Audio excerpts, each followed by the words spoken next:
భారతీయ కాలగణన ప్రకారం మనం ఇప్పుడు 7 కల్పాలలోని 5వదైన శ్వేతవరాహ కల్పంలోని 7వ మన్వంతరం వైవస్వత మన్వంతరంలోని కలియుగంలో ఉన్నాము.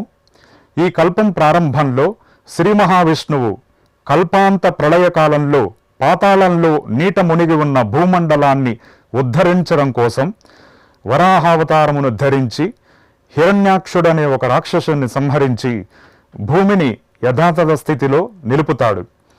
వరాహస్వామి లోకంలో సమస్త ప్రాణికోటిని అనుగ్రహించడానికి భూలోకంలో నివసించాలని నిర్ణయించుకుని తాను నివసించడం కోసం పరమ పవిత్రమైన శ్రీవైకుంఠంలోని క్రీడాద్రి పర్వతమును పెకలించి తీసుకురమ్మని గరుత్మంతుడిని ఆదేశిస్తాడు.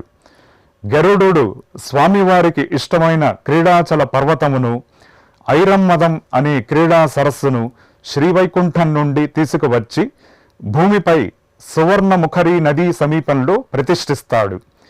ఈ క్రీడాద్రి పర్వతమే నేటి తిరుమల కొండ. ఐరమ్మదం అనే క్రీడా సరస్సే స్వామి పుష్కరిణి. అందుకే తిరుమలకు ఆదివరాహ క్షేత్రం అనే పేరు కూడా ఉన్నది.